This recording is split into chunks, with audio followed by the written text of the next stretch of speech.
Cerita romantis Diari Sobat 7. Episode 130. Tidak bisa berbohong kepada istri. Waktu sudah menunjukkan pukul 12 malam. Namun mata Asmi belum bisa terpejam. Kejadian seharian ini benar-benar melelahkan. Sengaja ia tak bercerita kepada istrinya, agar istrinya tak khawatir berlebihan. Sang istri sudah tertidur saat dirinya pulang. Tepatnya tertidur di sofa. Mungkin terlalu lama menunggunya pulang. Kini sang istri telah dipindahkannya di ranjang. Ia sendiri masih memilih bergumul dengan asap. Entah mengapa ruwet dalam otaknya tak mau menghilang. "Mas!" Suara serak Zahra memecah lamunan. "Hei, bubuk lagi sayang."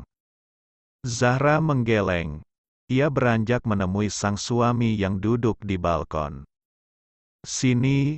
Asmi merengkuh istrinya dan mendudukkannya di pangkuan. "Nggak bisa bobok lagi. Kenapa? Mimpi." Asmi menciumi pipi istrinya. "Jangan cium. Aku bau. Belum gosok gigi lagi." Zahra menggeleng malu. "Nggak apa-apa, asam kecut sedap." Asmi kembali memeluk tubuh itu. Aroma kekasihnya itu kini menjadi candu. Entah mengapa memeluk tubuh mungil itu bisa memberi ketenangan pada dirinya. "Mas, ada apa?" tanyanya dengan suara parau.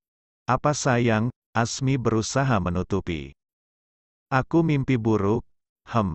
Aku mimpi Mas berenang di sungai besar. Arusnya besar, Mas sampai kewalahan berenang melawan arus." Asmi terdiam. Memang firasat seorang istri tak bisa dibohongi. Terus Ning Ayu, sungainya itu sudah mulai tenang. "Tapi ada buayanya Mas." Mas kalang kabut berenang ke tepi. Asmi memejam, berusaha menyelami arti mimpi itu. Terus, buayanya gigit kaki Mas. Tapi akhirnya Mas berhasil naik ke darat. Itu pun jalannya lumpur dan kayak pematang sawah gitu Mas. Sampai akhirnya Mas naik gunung. Gunungnya tinggi. Tapi Mas kelihatan capek sekali naik ke sana. Asmi mengangguk. Ia mulai mengerti. Memang tak sepatutnya ia merahasiakannya pada istrinya mengenai masalah ini. "Ning Ayu, dalam, sebenarnya Mas dari kantor polisi." "Astagfirullah, Mas kenapa?" Zahra terperangah kaget. Enggak apa-apa, bukan Mas juga tapi Ikrom." "Kenapa sama Mas Ikrom? Ikrom berantem sama preman kampung. Premannya malah karyawan Mas yang luar desa. Akhirnya ya berantemlah dia. Tapi ya jelas nggak imbang, premannya 3, terus punya masa ada 50-an. Untung ibu-ibu yang ditolong Ikrom itu lari ke pabrik, cepat-cepat minta bantuan. Jadi ya Ikrom selamat, nggak jadi dimasa." "Ya Allah Mas," mata Zahra berkaca-kaca. "Tapi ya Mas nggak punya saksi lagi bahwa di sana Ikrom memang membela diri, karena ibu-ibu yang ditolong tadi akhirnya kan lari nemuin Mas di pabrik. Tapi ya selamatlah Ikrom. Kalau nggak datang tepat waktu, ya mungkin sudah dibakar dia." "Ya Allah," lutut Zahra lemas mendengar penuturan suaminya. Tapi ya nasibnya Ikrom apes, akhirnya dituduh balik melakukan penyerangan soalnya yang dilawan gegar otak. Jadinya dia yang disalahkan. Jadi ya terancam di penjara 2 tahun. Ya Allah. Terus gimana Mas Ikrom Mas? Masih dibui? "Enggak, udah bebas. Alhamdulillah." "Tapi ya gitu, tebusannya warga minta 50 orang warga lokal diterima." "Bukannya sudah penuh Mas?" "Iya, ya gimana lagi? Ya akhirnya Mas tambahkan aja. Over kuota, ya sudah daripada Mas harus mecat warga yang dari luar desa." "Tapi Mas sudah bikin MOU, kalau nggak akan ada pemalakan dan pencegatan warga luar desa lagi." "Ya Allah Mas, apa cukup uang perusahaan Mas?" "Ya itu, bingung lagi. Nanti tak hubungi Fadil. Kalau kurang ya terpaksa jual mobil lagi." Asmi tersenyum kecut. "Ya nggak apa-apa Mas. daripada Mas Ikrom kenapa-kenapa. Lah ya itu Ning Ayu. Gitu Mas kok nggak cerita. Maksud Mas nggak mau bebani kamu. Ternyata feeling istri lebih tajam. Harusnya Mas tahu. Maaf ya Ning Ayu. Asmi kembali memeluk tubuh itu manja. Pagi itu perusahaan nampak lebih ramai. 50 warga mulai diperkerjakan di AZN Corp. Mandor saja sampai bingung membagi tugas, karena terlalu sedikit job desk yang harus dikerjakan per orang. Tapi Asmi sudah memberi arahan, agar membiarkan ini berjalan, sambil menyiapkan divisi tambahan agar semua pekerja dapat melaksanakan tugasnya dengan optimal. Ikrom sendiri langsung masuk ke kantor. Ia tak mau Asmi kembali ke limpungan. Cukup kemarin ia membuat masalah. Hari ini ia tak mau Asmi kalang kabut sendirian, mengingat Fadil masih berada di Singapura. Ya Allah Krom, kok bisa biru gosong semua? Suara Fadil di sambungan video call menertawai Ikrom. Asmi yang berada di satu ruangan hanya diam sambil mengulas senyum. Ia berusaha berdamai dengan keadaan. Jelas ia tak mau Ikrom larut dalam rasa bersalah. Lah ya Dil, gimana ini kalau istriku sampai pangling? Sudah dasare gosong, tambah bengkak semua gini. Lah ya apes banget Ning Aulia. Hahaha. Halah, ya nggak apa-apa, meskipun gosong tetap ngangeni. Ikrom mengulas senyum. Lah yo, untung istrimu itu sabar dan pengertian. Kok yo mau aja sama modelanmu yang kayang pisang goreng gosong gitu Krom. Ikrom hanya tersenyum, lah yo.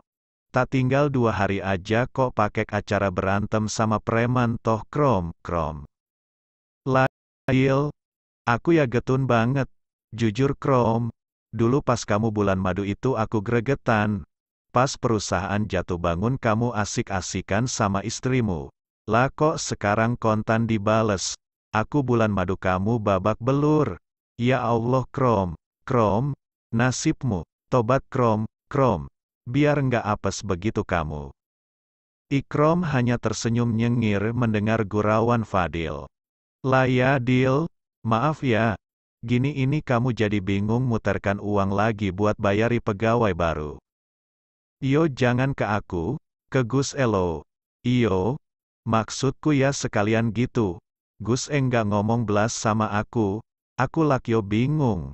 Ikrom melirik pada Asmi yang hanya tersenyum mendengar obrolan Ikrom. Lah gimana lagi? Sudah terlanjur deal, untung nggak dibakar masa aja si Ikrom. Kalau aku ya pilih bayari orang 50 daripada kehilangan adikmu yang paling mesum ini deal. Asmi menyahut dari kursinya. Wah jadi sate gosong Krom? Hahaha. Ealah Gus. Kalau nggak Ikrom siapa lo mau belani kita kayak gini? Sampai mau mati belani perusahaan. Ketiganya bertukar tawa. Mereka tahu, hanya ini cara satu-satunya mengurai masalah menjadi lega. Terkadang nasib buruk perlu ditertawakan. Bahwa menertawai diri sendiri dan kebodohannya juga tidak apa-apa, tidak masalah. Asmi sendiri sadar betul, bahwa sebenarnya kehilangan Ikrom adalah hal yang paling ditakutinya. Titip apa Krom? Aku besok pulang. Loh kok sudah pulang? Ikrom mengernyitkan dahi. Nggak tega aku sama adekku yang gosong, yang ganteng. Hahaha. Jangan minta obat kuat, di sini nggak ada Krom. Hahaha. Kalau gitu aku bawain patung singa aja. Yo siap, bentuk gantungan kunci tapi. Nggak mau aku, yang beneran aja. Kalau nggak bisa nggak usah dibawain apa-apa. Apa mau tak bungkusin mbak-mbak putih satu Krom? Fadil menggoda Ikrom. Nggak usah Dil, yang di rumah aja sudah cukup ampun-ampun aku. Ikrom senyum-senyum sambil membayangkan adegan kompres mengompres semalam. Pagi-pagi otakmu sudah isinya nggak karuan Krom. Gimana toh Gus adekmu ini? Asmi hanya senyum-senyum saja mendengar gurauan mereka. Dil, anggarkan CCTV ya. Loh, bukannya sudah ada Gus? Yang sekarang tiap titik harus dikasih.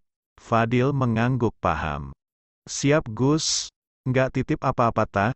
Apa coklat atau apa buat nyonya? Nggak lah Dil. Kamu mau pulang cepet aja, aku sudah makasih. Iya iyalah Gus. Nya aku Ikrom, bulan madu malah minta nambah lagi liburnya. Lah enak lo Dil. Bewa kakak-kakak, Gus. Adikmu tambah nemen Gus. Dulu malu-malu, sekarang malu-maluin. Ketiganya beradu canda, menenangkan jiwa, berharap semua akan baik-baik saja. Fadil masih asik bercanda dengan Ikrom.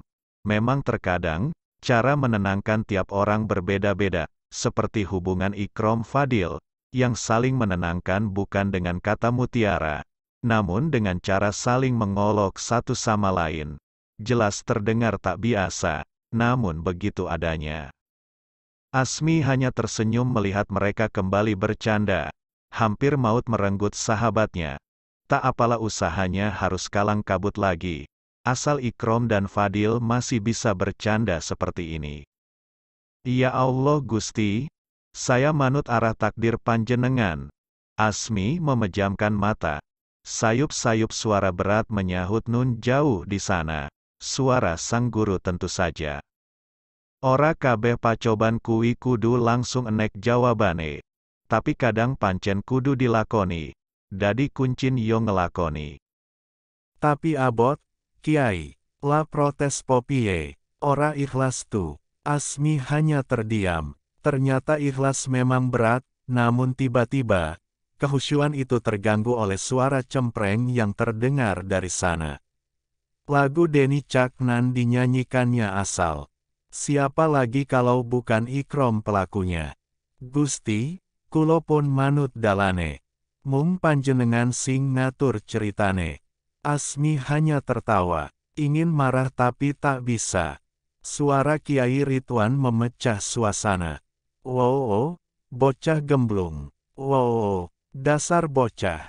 Bersambung, terima kasih teman-teman yang masih setia di channel kami. See you.